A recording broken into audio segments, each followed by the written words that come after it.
Good evening. Uh,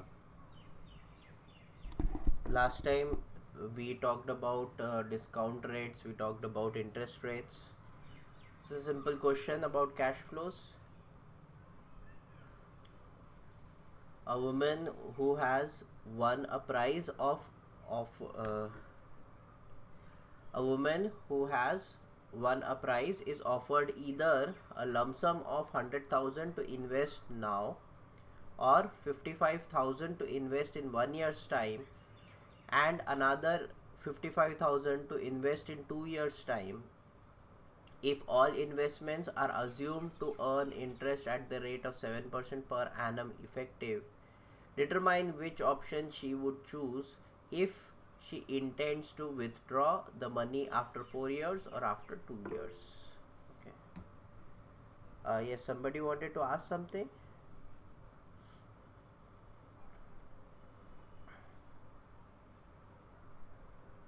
Okay, sure. So see, what we have to find is we have to find future value at time 4. So we have two options. Okay. So in first part we are talking about 4 years.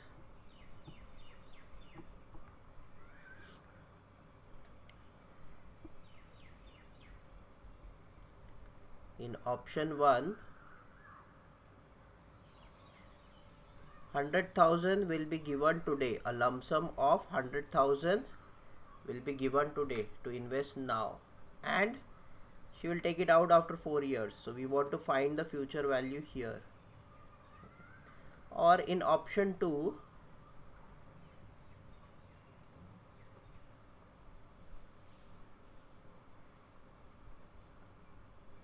she will get 55,000 in 1 year's time. So today no money would be given. At time 1, 55,000 will be given and another 55,000 at time 2. Okay. So you might think that in total in option 2 she is getting 110,000, right? In option 1 she is only getting 100,000, but she is getting those values at different times. So we have to figure out what would be the value at the same time. So let's say at time 4, how much will be the value? Okay. So the interest rate that they have said is 7% per annum. So rate of interest is 7% per annum effective. So if I say future value, here I will just have 100,000 that will be invested for 7% per annum effective. That means we are talking about compound rate of interest. So I'll have 1 plus I raised to 4.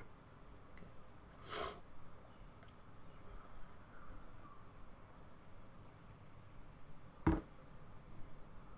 We'll have 100,000 into 1.07, 7% is the rate of interest, raised to 4, and we are getting 131079.601. This is the amount she will have after 4 years. We have to figure out if this is the cash flow that she gets, then what would be the amount that she will have after 4 years. So what happens is this amount she will invest for 3 years, and this amount she will be investing for 2 years, right? The rate of interest is same, so we don't have to worry about that, but our formula will be 55,000, then 1 plus I for 3 years, that would be this investment that was at time 1, and the investment at time 2, I can take 55,000 common and I can say plus 1 plus I raised to 2 years. Okay. This is how we will calculate the future value here.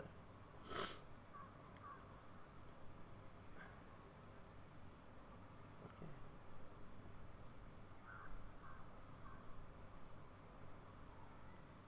55,000 into 1.07 raised to 3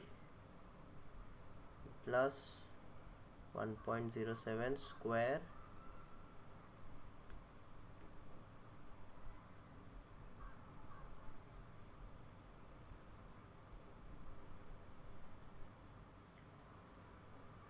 So you can clearly see that option 1 will give us more money. So even though here in option 2 it seems like we are getting more money, but because they are at different times, the money that we'll have after 4 years would be more in option 1. Okay. So we'll say option 1 is better.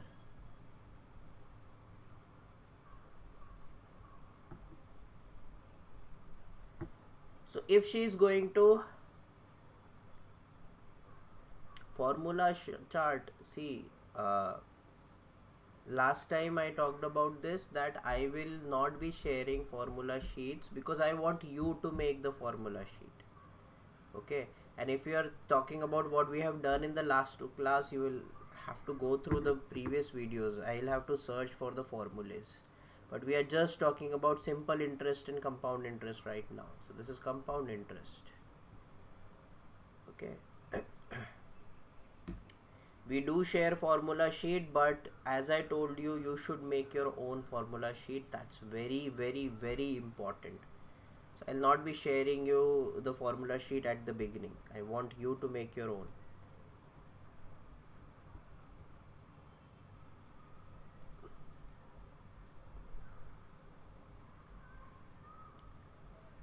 So what if she's taking out money after 2 years? Then what? Let's figure that out.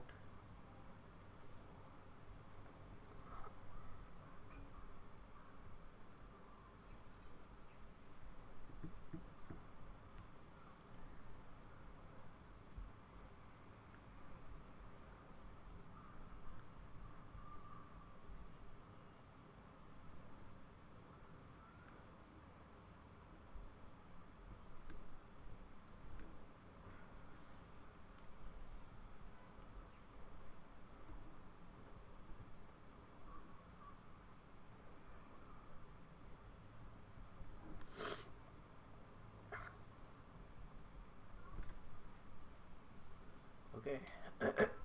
Now see, remember this, for both the examination, if you are giving from IFOA, that is the UK institute, or if you are giving from IAI, that is the Indian institute, in both of these examination you will have to remember your formulas.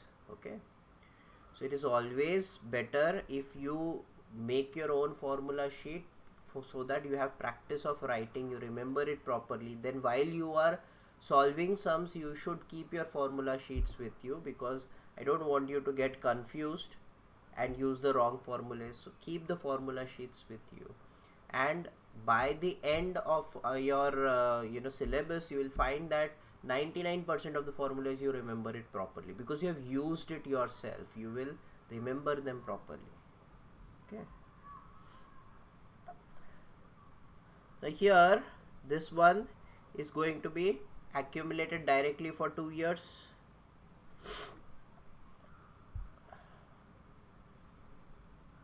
So I can say future value will just be equal to 100,000 1 plus I raised to 2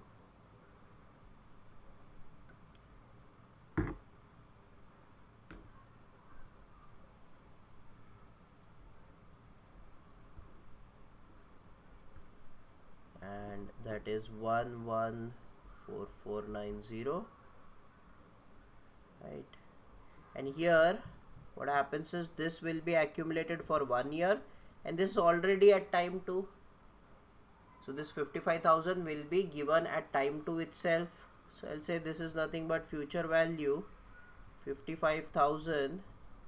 1 will be accumulated for 1 year, so raised to 1, and then plus 1, because the other 55,000 will be directly given at time 2.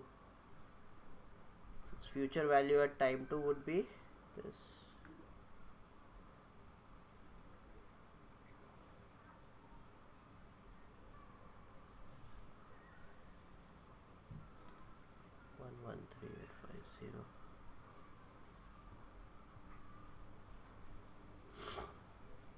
It's 113850. You'll find here also our option 2 is better. Sorry, option 1 is better.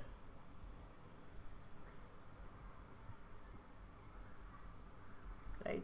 Again, you will say that the future value of both of these values we have compared at the same time. We will have to compare it at same time. I cannot compare this future value at time 2 and this future value at time 4. No, that will not work, right? Because they will be at completely different times. If I want to compare, I should be comparing them at the same time. And we said that the time value of money at any given point in time is called their present value. So what we are calculating is present value of this cash flow at time 4. So present value time 4. Here also present value at time 4. And if the cash flows are at the same time, only then we will compare them. We will not be comparing them if they are at different times. Here present value at time 2, and here also we were calculating present value at time 2. Right?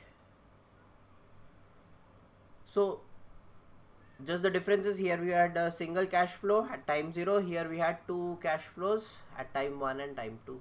That's the difference. Right?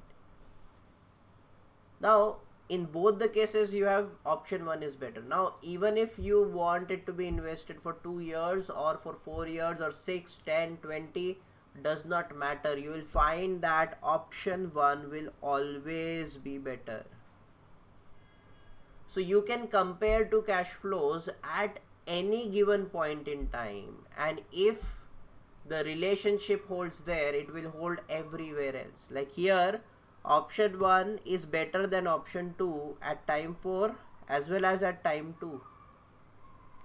It will be true for time 20, time 40, time 100, does not matter. It will always be true.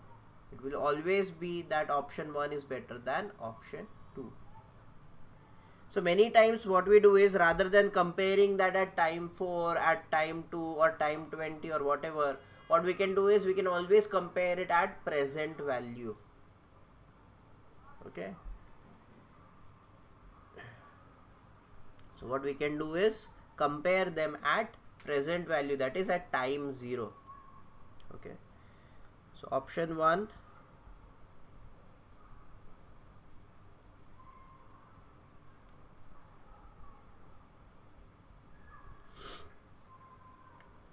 does not matter what time we are talking about because we want at time 0. Say present value at time 0. If I don't write the time, it is assumed that it is time 0, right? So the present value at time 0 is just 100,000 because this cash flow is at time 0. Okay, I don't have to find the time value at any other point. It's already at time 0. But for option 2,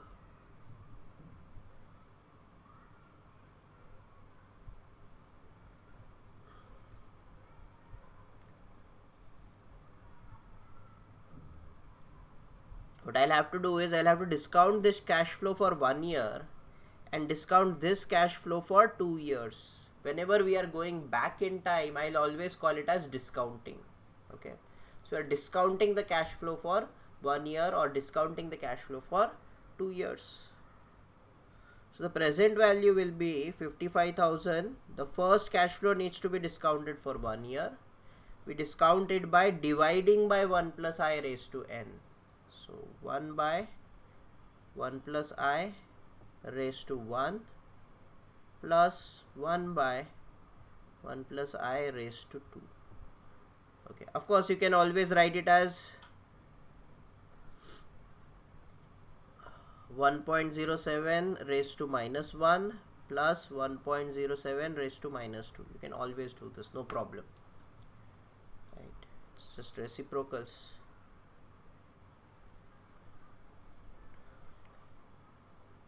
$55,000.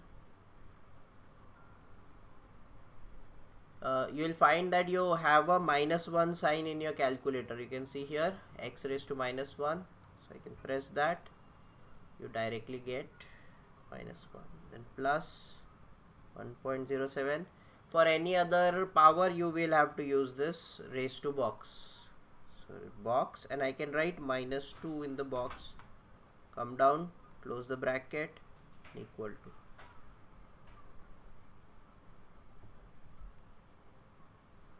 0.999. I can round it up to 1. So you can see that present value at time 0 for option 2 is less than the present value at time 0 for option 1. So clearly option 1 is better. Option 1 is giving us more money.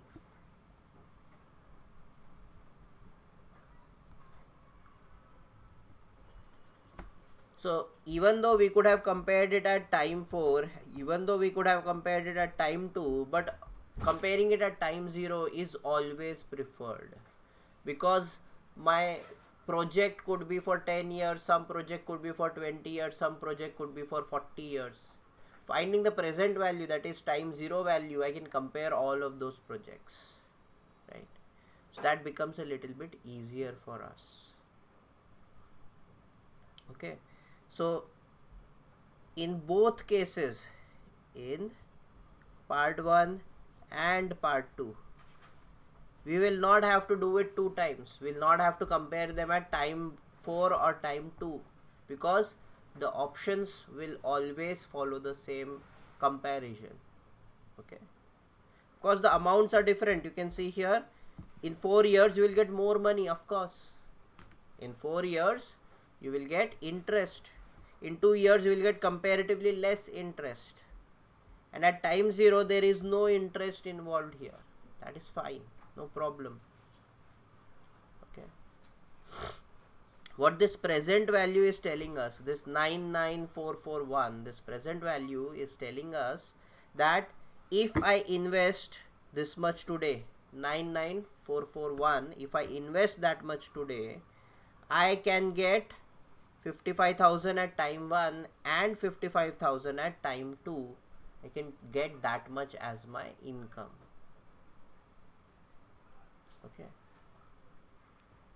so these are their present value. Present value means I am finding today's value for that cash flow. Okay,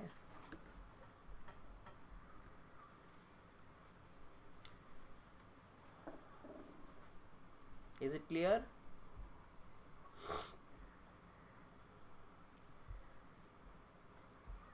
At any point, if you feel like you did not understand, ask me to repeat. Okay, I'll repeat it in a different way, so maybe you will understand that ways. Okay, so now in the previous lecture, at the end, we talked about effective rate of interest and we talked about effective rate of discount, right? Okay, so we said that the effective rate of interest is nothing but the amount of interest earned at the end of the time period, represented as a proportion of initial amount, and is called as effective rate of interest for that time period. Effective rate of discount, the amount of interest earned at the start of the time period, represented as a proportion of the final amount, is called as effective rate of discount. We said they are just conceptually different. When we say the interest is given at the start of the time period, it's just a conceptual thing, but you should remember it. Okay, these two are same as equivalent rates, right? This I is equals to 10% and D is equals to 9.0909%. These were equivalent rates. That means they gave us the same cash flows. Okay, so if I use I is equals to 10% or if I use D is equals to 9.0909% for compound calculations, I'll always get the same answers. Okay, so now we will be talking about the next chapter. The chapter name is interest rates.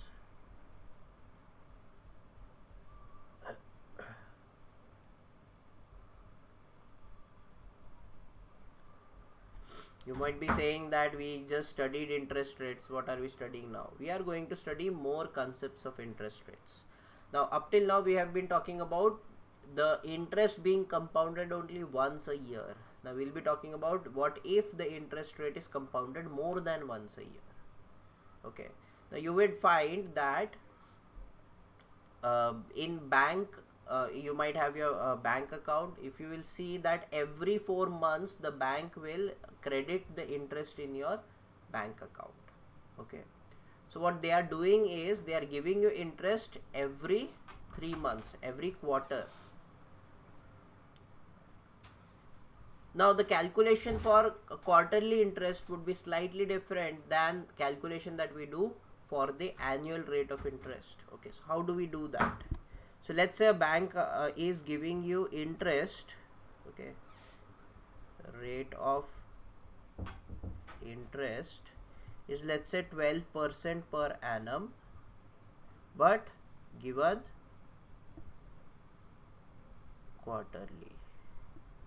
Okay, let's say a bank is giving you 12% per annum interest but giving you interest quarterly. Okay, we call it as compounding. So you can say compounded quarterly.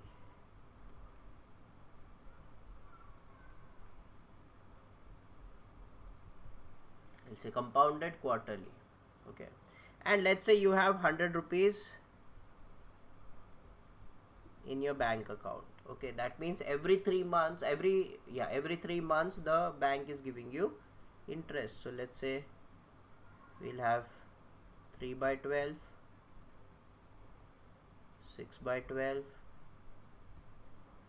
9 by 12, and then 1 year. Okay, so let's say you have 100 rupees today in that bank account. Let's figure out how much will be that money would be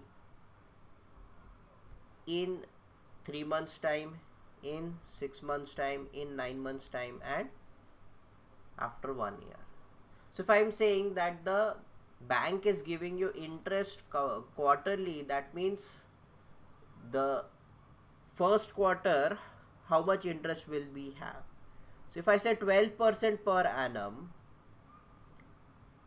okay, so we have 12 months in a year, right? So can you tell me how much will it be quarterly? That is every 3 months, how much interest should be given? So if I say 12% per annum, that means yearly, how much should we give quarterly?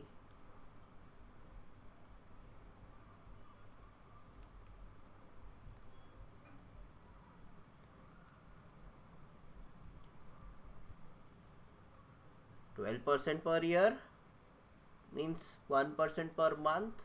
That is same as 3% per 3 months. That is a quarter.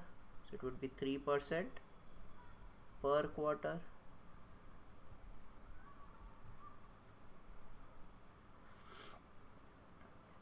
Right? 3% per quarter.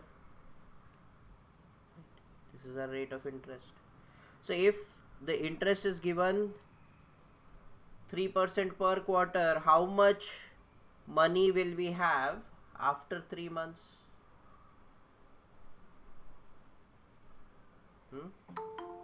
After 3 months, how much money will we have?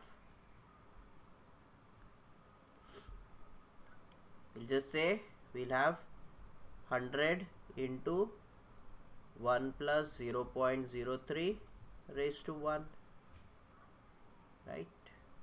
So that is just going to be 103.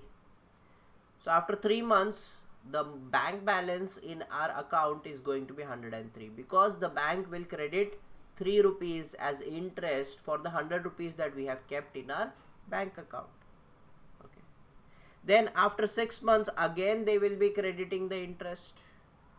So how much will that be? We'll say we'll get now interest on the complete 103 rupees.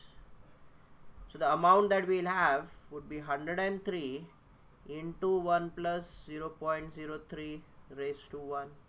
Every quarter they will be compounding once. Okay, every quarter they would be compounding once. So I can write it like this. First quarter 100 into 1.03, that was 103. Second quarter, 103 into 1.03.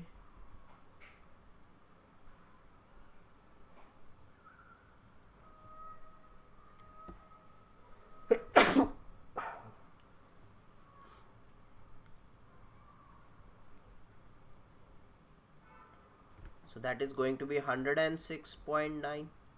This is the amount that you will have in your bank account.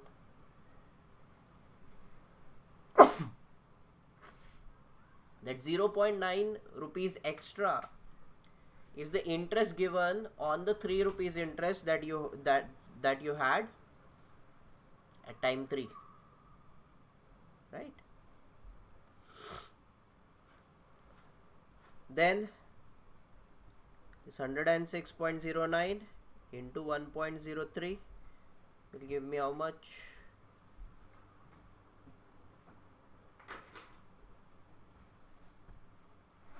We'll have 109.2727.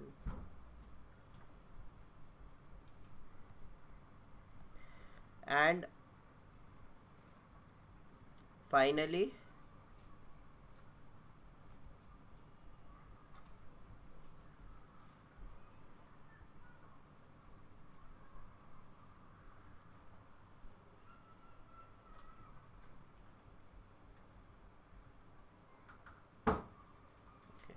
approximately 112.551.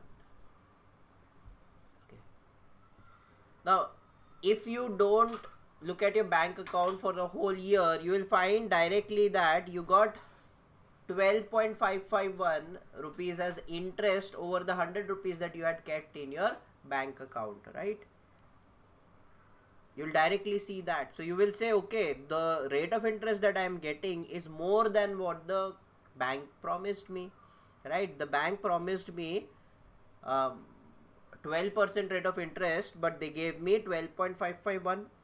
So you might say that the rate of interest is 12.551% per annum, and you would be 100% correct. If you say that the interest that the bank is giving me is 12.551% per annum, then it is perfect, no problem. Right. So maybe the bank should just relay this. Why are they saying 12% per annum when they are giving you 12.55%? They could just say that the interest that they are giving you is 12.551%, and that would be correct because that is the amount of interest that you are getting after 1 year. But the problem is that if they say that they are giving you 12.551%, then after 3 months you would be expecting more than 3 rupees, right? If you say that I am going to get 12.551 after 1 year, how much should I get in 3 months? So you would just divide it by 4 and say I should be getting 3.13775 in 3 months. The problem is the bank is giving you only 3 rupees. That is compounding to give you 12.551. That extra 0.551 that you are getting extra is because of the compounding that is happening every 3 months. Right? But a person who does not understand how compound interest works, who only understands that 12% rate of interest will translate into 3% per 3 months. For that person, if you relay 12.551, then they will say that in 3 months I am expecting 3.13775. This is the amount that I am expecting in my bank account.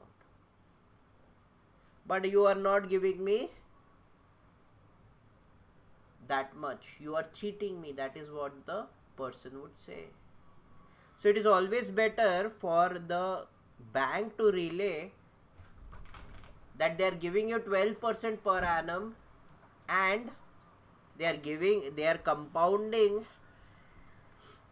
the interest quarterly. That ways you can calculate how much rate of interest per quarter this is going to be, even though this is correct.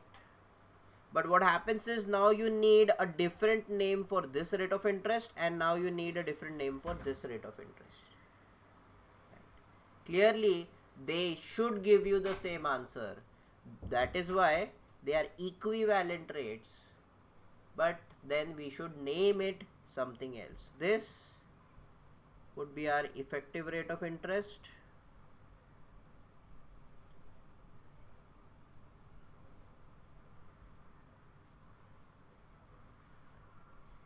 Per annum. This is also an effective rate of interest. Okay.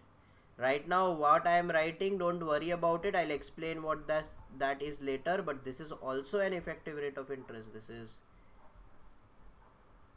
effective rate, but it is per quarter. It is per quarter.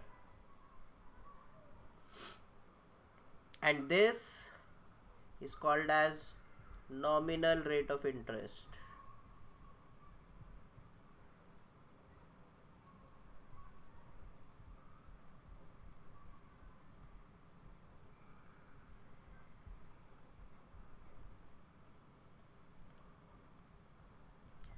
We call it as nominal rate compounded quarterly. Now all of these three are actually equivalent rates of interest. They will give you the same answers. Okay. They will give you the same answers. You will get 112.551 after 1 year by using any of these three. Okay. But each of these three will mean slightly different things for somebody who does not understand how different rates of interest work. Okay. So if somebody directly looks at 1 year time, they would say I am getting 12.551% rate of interest. That is correct. That is called as our effective rate of interest per annum. I can use this effective rate of interest to calculate how much will I get after 3 months, or how much will I get after 6 months. I can do that. How would I do that? I would say that I am investing 100 rupees. The rate of interest that I am getting is 12.551%. So 1 plus I raised to 3 by 12. This is per annum.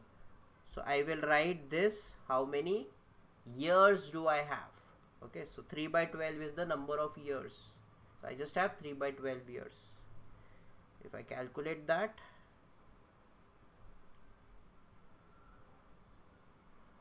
(1.12551)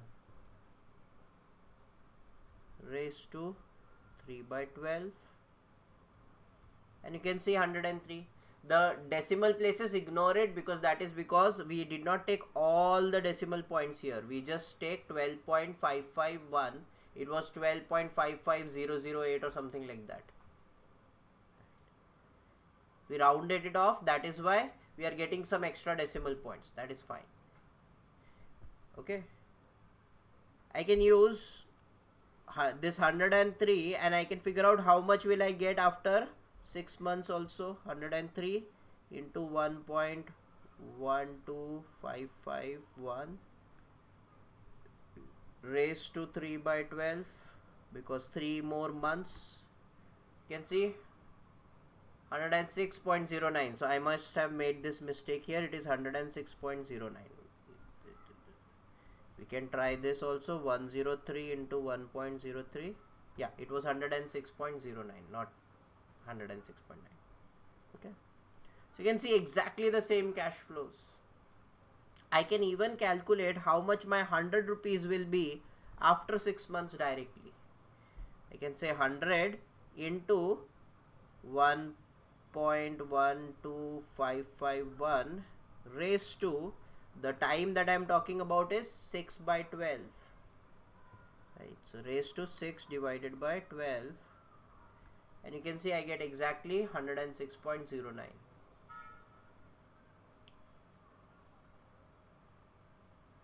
So knowing this rate of interest is perfectly fine. We don't have to worry about any other rates of interest. But what happens is it is easier to convey if we can write it in this nominal rate of interest. So a person who does not understand how compound interest work, for them relaying this nominal rate of interest would be easier for comparison rather than an effective rate of interest. Okay. So let's write down nominal rate of interest.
Here we can use any of these words. So I am writing compounded slash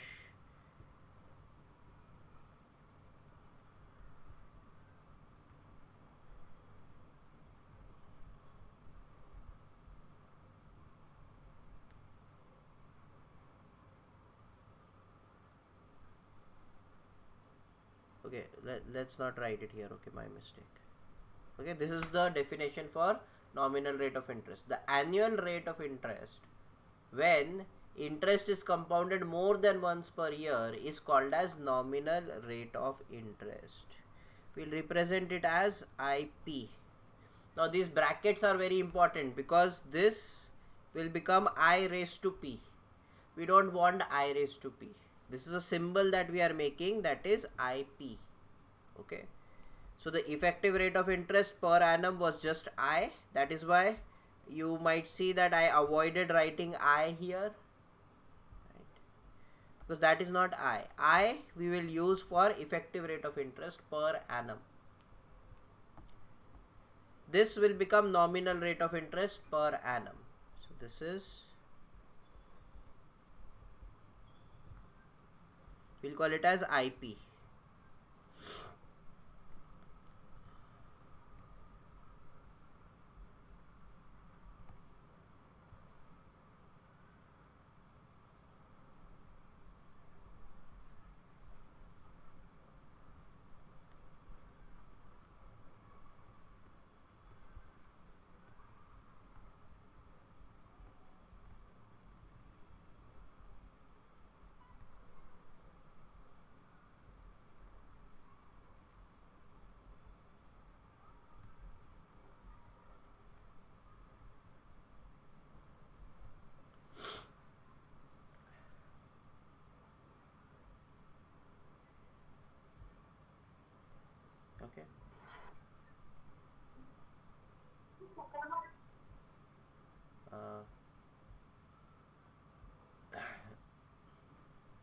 Any problem here?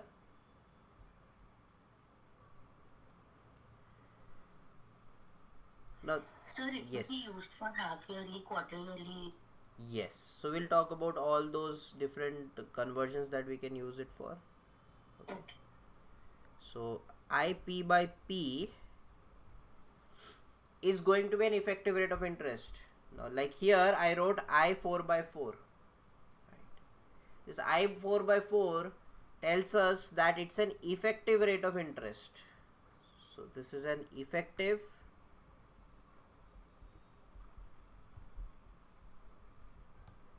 rate of interest per 1 by P years. This is going to be effective rate of interest for only that much time period, that is 1 by P years. And of course, I was effective rate of interest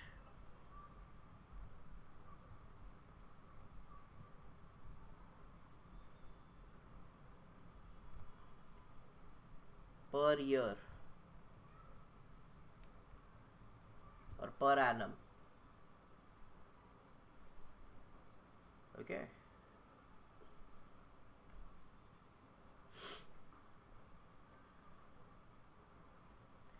Now, if you go back to the effective rate of interest definition that we write, okay. Now here the amount of interest earned at the end of the time period we said. Okay, so basically the interest was given only once every time period. So that would be called as effective rate of interest. Now when I say here this was an effective rate of interest per quarter, that means I'm assuming that the interest is given only once per quarter.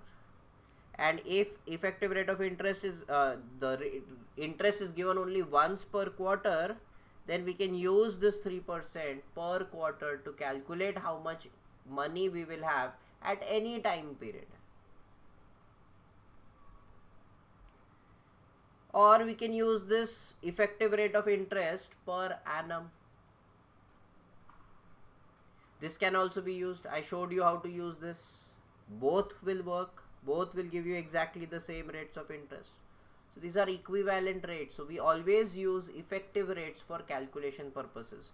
Nominal rates are used for representation purposes. So it's easier for us to compare everything if everything is given in per annum basis. So that is why they give you in terms of nominal rates of interest. Let me just show you.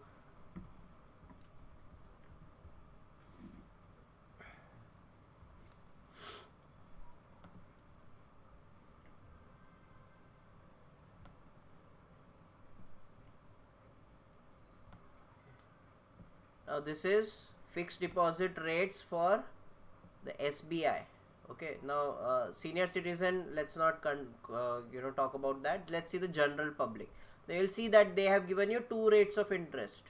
Here it is exactly same, here it is exactly same, but here if you see it's different. Okay, 6% and 6.25%. Here 6.25% and here 6.5%. Here 6.8, 6.8. 7%, 7%, 6.75, 6.75. Okay. Now these rates of interest were different because one of them is a nominal rate of interest, the other is a effective rate of interest per annum. Okay. I'll ask you to find which one is which later on. Okay. Actually, no. Existing rates. Okay, sorry, these are completely different. This is not the chart that I was hoping to find. This happens when okay, so I think the way they are giving the rates of interest, they have changed it. It was just old and new. It was not different rates of interest. They used to give different rates of interest. They have changed the way rate of interest they are showing the rates of interest.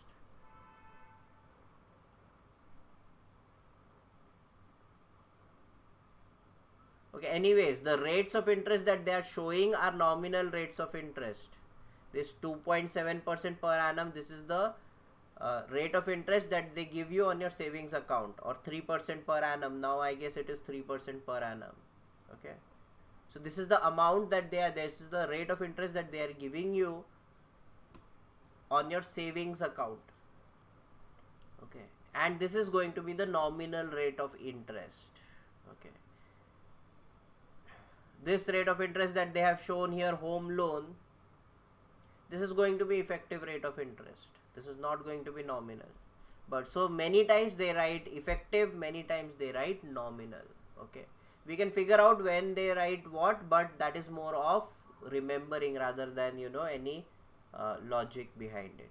Okay, so whenever they are talking about rate of interest given to you, they will always write it in terms of quarterly, because they give you interest in terms of quarterly. Okay, so what they are showing is IP, that 3% was IP. Okay, the nominal rate of interest. Then we can convert nominal rate of interest into effective rate of interest, effective rate of interest into nominal rate of interest. The relationship is very straightforward. If you see here, what I am doing is 100 into 1 plus this I4 by 4, okay, gave me 103.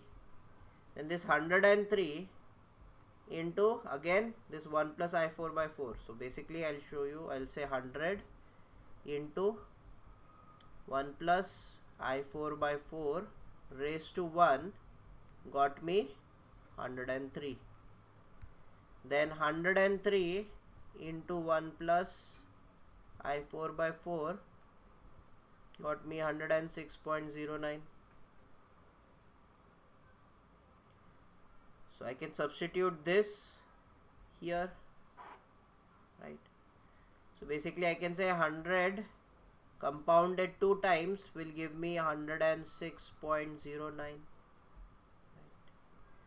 Similarly, when I compound it 3 times, I got 109.2727. And if I compound it 4 times, I got this 112.551.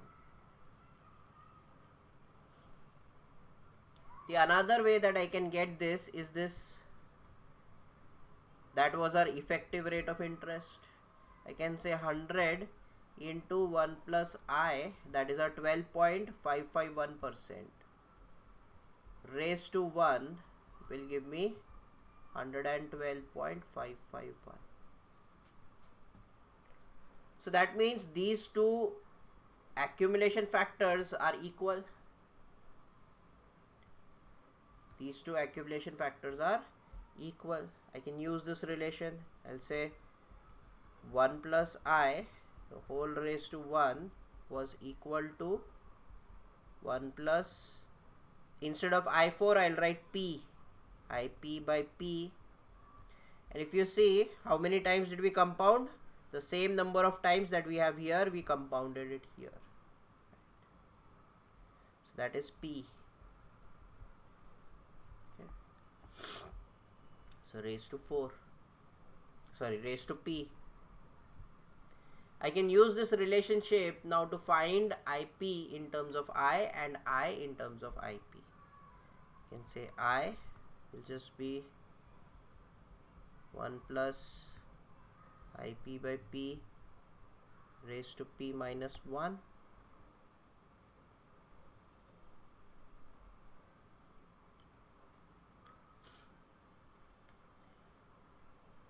And I can also say that 1 plus IP by P will be equal to 1 plus I raised to 1 by P.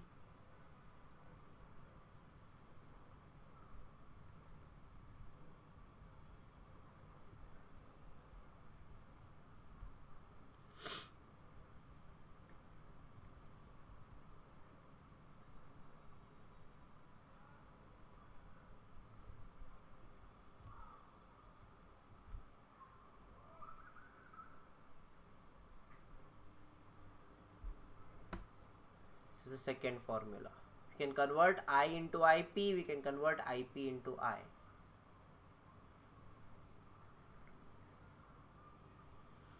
Actually, the same concept works for discounting rate as well. Okay, so instead of I, if I just write D, it will become nominal rate of discount, effective rate of discount. Right. So if we are talking about rate of discount, the formula that I'll get is, first of all, the relationship would be 1 minus D will be equal to 1 minus dp by p the whole raised to p. So accordingly I get D is 1 minus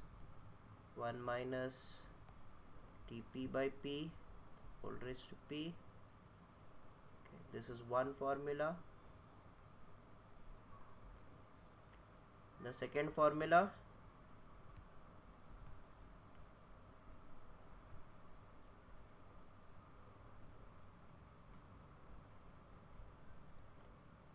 this is our second formula.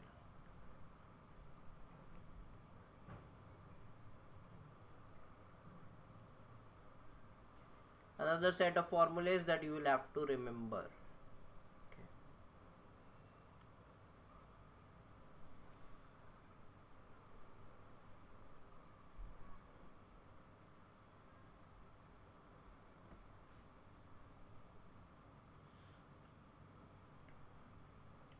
Here what does this IP tell us? Okay, so if I have I2, this would mean, see, P tells us how many times are we giving interest in a year. So can you tell me what would be I2?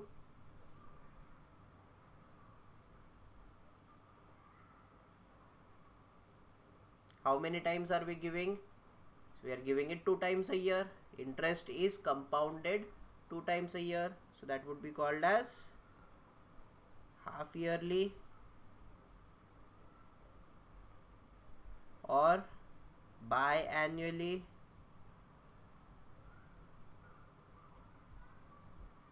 These are the two words that we can use. We can have I3.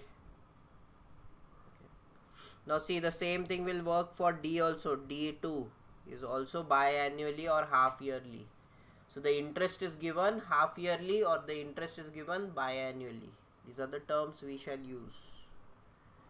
I3, there is no special term for it, but the interest is giving 3 times a year. When I say 3 times a year, that means every 4 months. There are 12 months.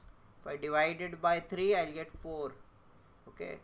People always get confused. Okay, 3 times a year, that is same as every 4 months. Okay, people get confused in this. And the next one, that is I4. When I say I4, that means it is 4 times a year. That is every 3 months. So please don't get confused. Whenever you see I3, I4, think 2 times before we move forward. Now in carpentry there is a saying that you should always measure twice and cut once, because after you cut the wood, then if there is something wrong, you will not be able to correct it, right? So that is why they always say that you should always measure twice and cut once. Okay, so it's a very good saying for us also. For such situations where we know there will be some confusion, we should always think twice before we write once, right? So D4. Okay, then you can have I12. These are the common ones. I'm not writing all because you can have 5 months a year, every 5 months, every 6 months, but those are not what we use. Okay, so I12 is going to be monthly. Okay, of course, T12. Then we can have I 1 by 2. Okay. When I say I 1 by 2, it will be every once every 2 years. Once every 2 years, or we also call it as biannually. You can see biannually and biannually spellings are completely different. Okay, so another something that you should pay attention to.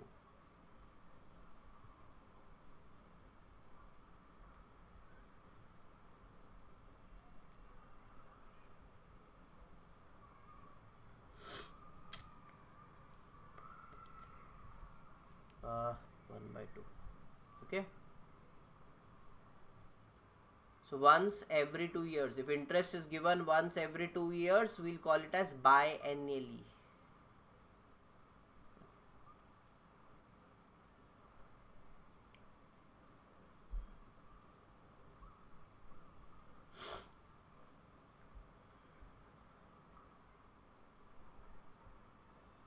So now we have our basic formulas.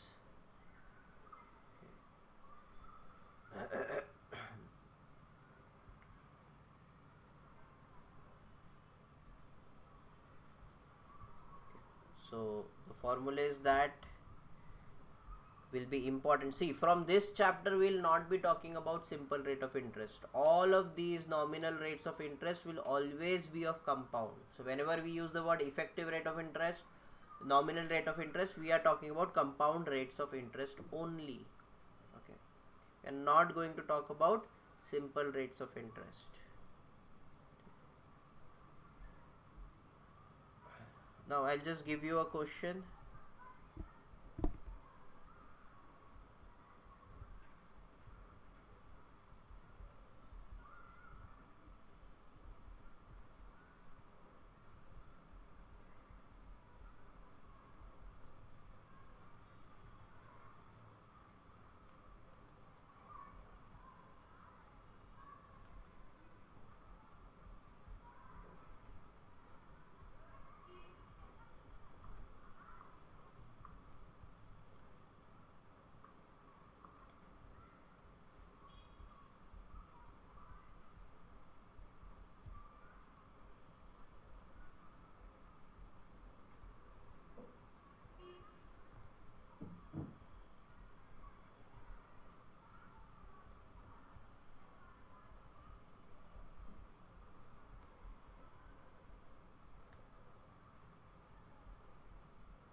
So the effective rate of interest is 5%.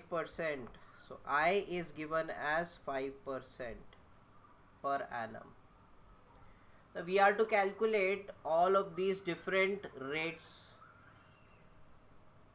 The first one is effective rate of discount per annum. So when I say effective rate of discount per annum, we are calculating D. The formula for calculating D would be I upon 1 plus I. We studied that in the last class. I hope you remember. So I upon 1 plus I. So that would be 0.05 upon 1.05. So that is 4.7619%.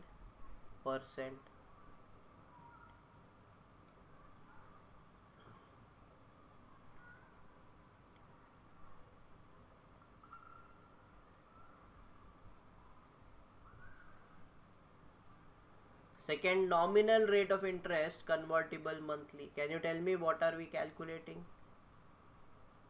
In terms of symbol, what should I write?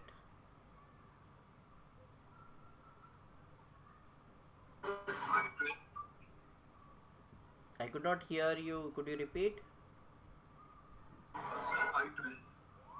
I12, right? We are calculating I12. Remember, don't miss the brackets. Okay. So we'll call it as I12. So we want to calculate I12. The formula for that, we said IP. Right. Okay. IP was P into 1 plus I raised to 1 by P minus 1. Okay. So accordingly, we'll have 12 into 1.05 raised to 1 by 12 minus 1.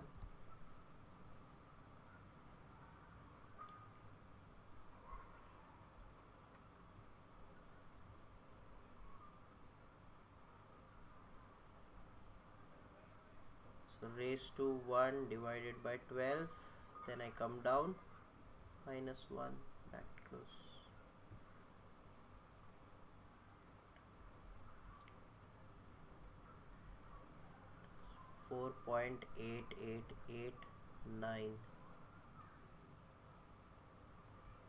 %.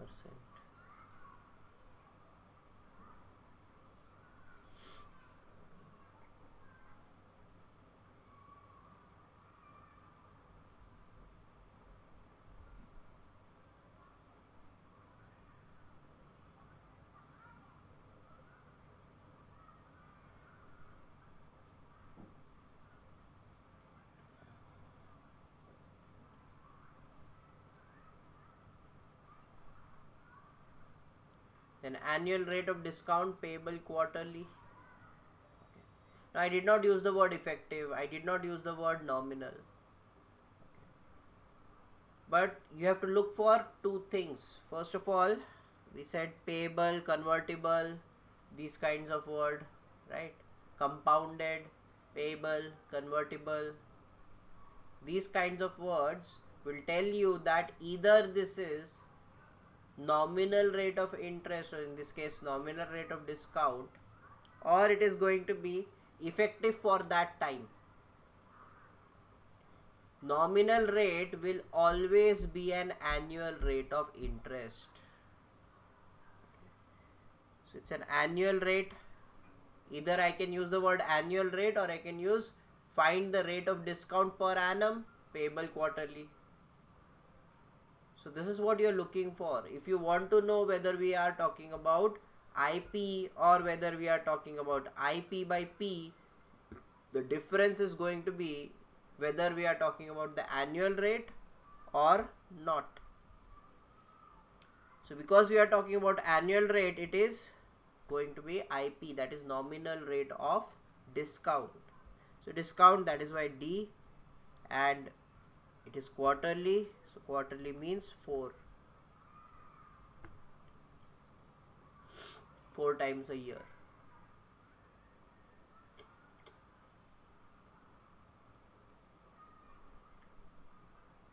Right?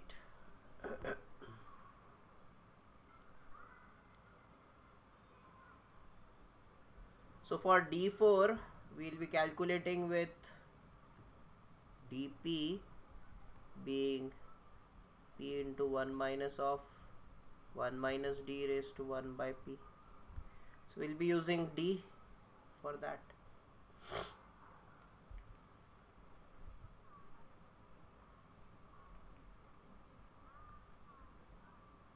Instead of writing this, I'll just write here d. 1 minus d raised to 1 by 4.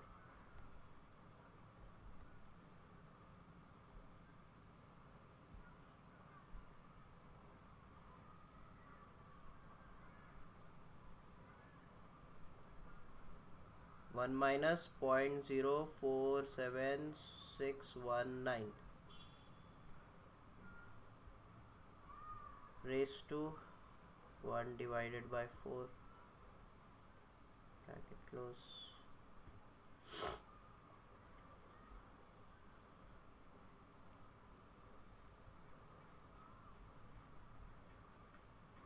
.8494%.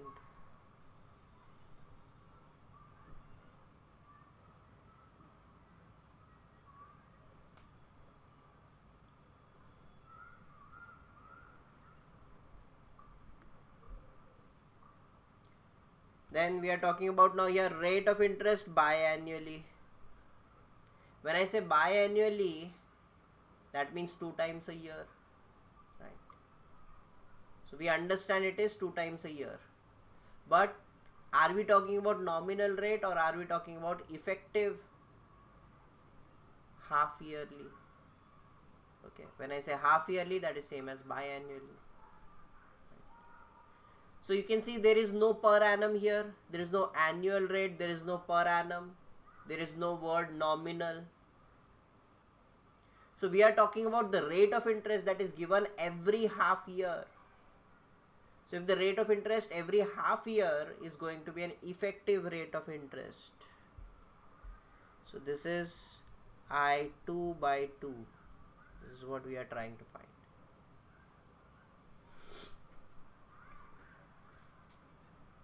Okay, we are trying to find I2 by 2. That is an effective rate of interest every half year.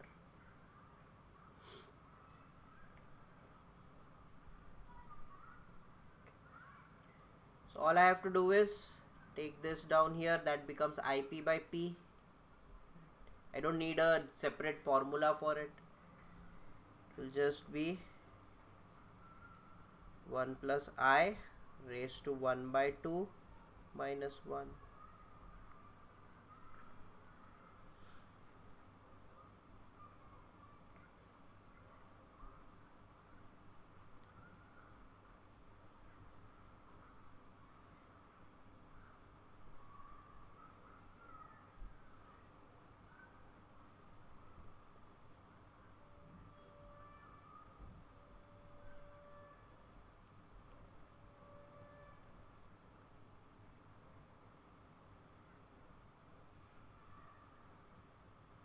.47 I can say because it's rounding up. Okay, or let's write 4695%. That is fine.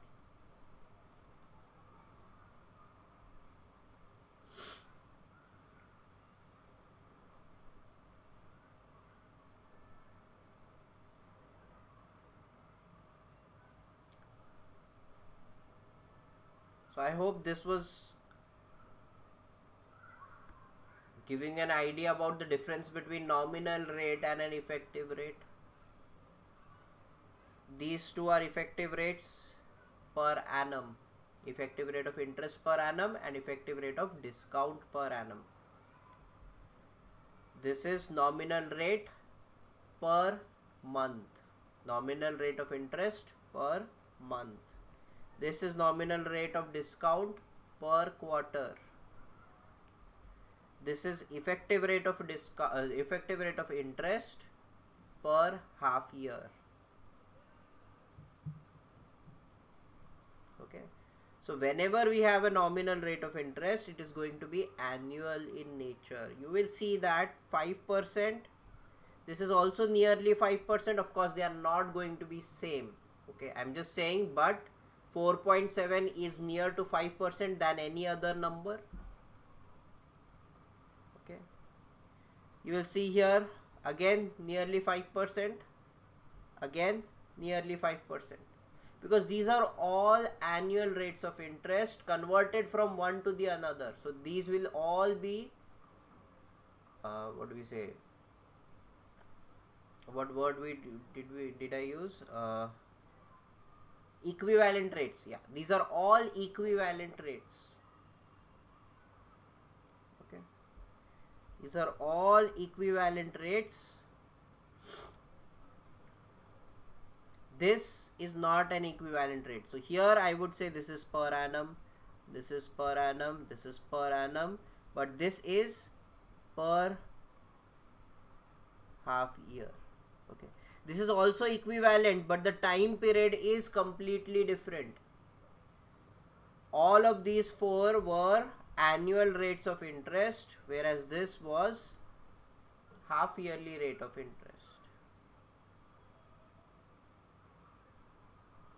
So this is nearly half of this, right? Nearly half. Again, it will not be exact, okay, because we are talking about compound rates. Whenever there is different type of compounding, that means half yearly or monthly or quarterly, your rates will change. When I say equivalent rates, that means if I use any one of these rate of interest to do calculation, I will get the same cash flows. That means if I invest 100 rupees today, how much will I get after 5 years? If I use any one of these rates of interest, I get the same answer. I'll show you. If I invest 100 rupees today, let's say how much will I get after 5 years. So this is how I will calculate it. This is my future value. If I use that rate of interest of 5%,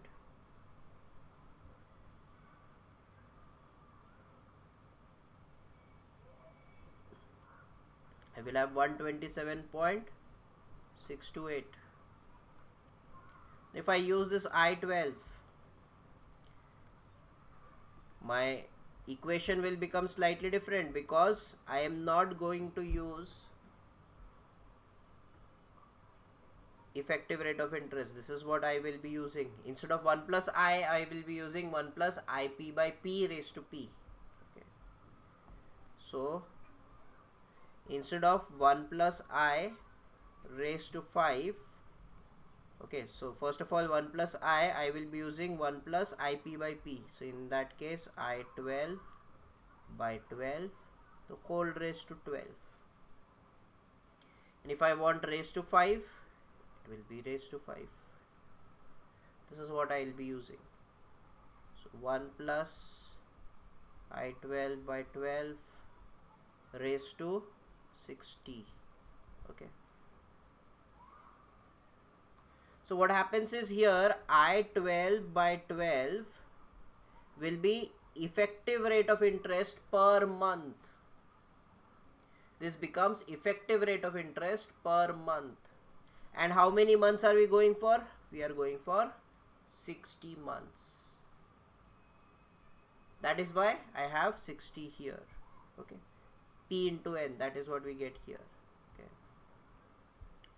So if I do the calculation using this, we get 100 into bracket 1 plus I got 0.04889 8889 upon 12 bracket close raised to 60. You can see I get 127.628. There will be slight difference in the decimal places. That is fine, because we are not taking all possible decimal places here also. So that is why there might be slight difference in the decimal places.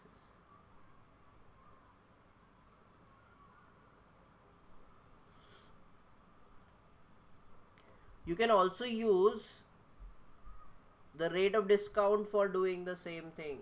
If you are using rate of discount to find future value, okay, so then you will have to divide by the discounting factor.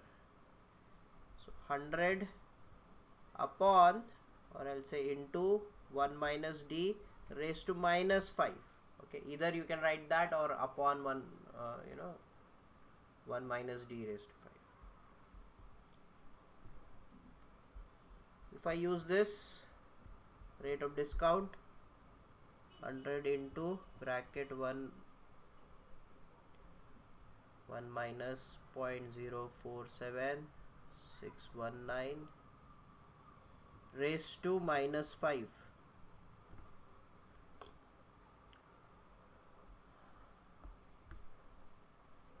We have 127.628. If I am supposed to use D4, let's say 100 into, instead of 1 minus d, okay, instead of 1 minus d, I'll be using 1 minus d4 by 4 raised to 4. This is what I'll have. So if I have minus 5 here, I'll have into minus 5 here.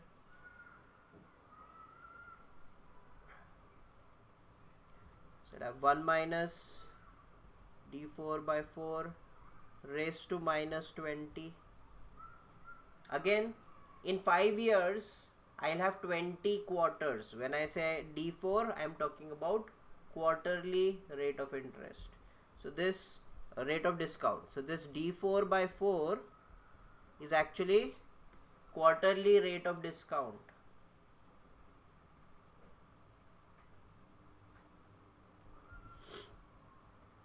Let's use that.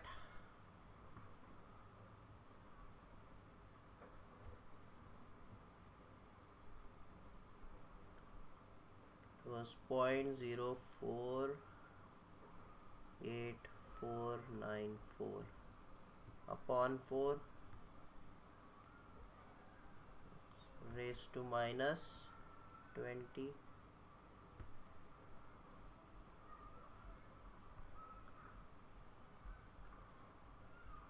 You can see each one of them gave us the exact same amount, because we started with the same amount and we went for the same time period. This was 5 years, this was 60 months, this was again 5 years, this was 20 quarters. All of them were exactly the same time period. So if for the same time period I am getting the same returns, then the rates of interest will be equivalent.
If the returns earned for the same time period is same for two rates, then they are equivalent rates. This would be the definition of equivalent rates. Okay.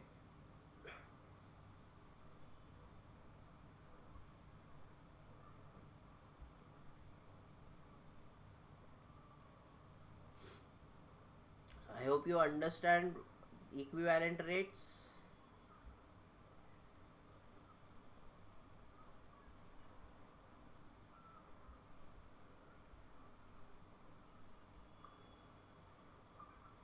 If you have any doubts, any questions, let me know now.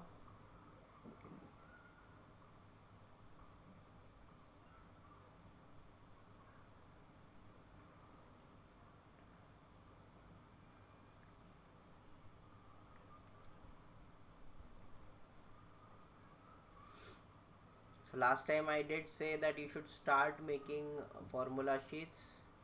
You can see we introduced 4-5 new formulas now. This will happen every class. You will find that we are introducing new and new formulas every time, new concepts every time. Write all the definitions in that formula sheets as well, because remembering what terms are we using are going to be also very important for us. Okay.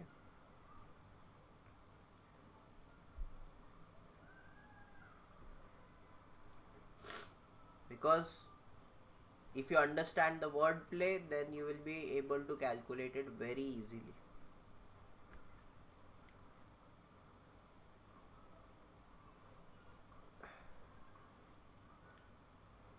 So today we will end the class here. Okay, this is our last what do we say, demo lecture. Okay, next week we'll start our regular lectures. We'll be continuing from here. I'll not be teaching this again. This will continue from this point onwards. So if you have missed previous videos, we have uploaded it on the YouTube. You will be able to check it out on S.MONK. Okay, if you just search S.MONK official, you will be able to see the first channel with this our logo here. Okay, or you can also ask the Deepak sir to send you the videos. He'll send you the links of those videos. Okay, so I hope to see you next week. Let's end the class here. If you have any question, you can contact the number down below.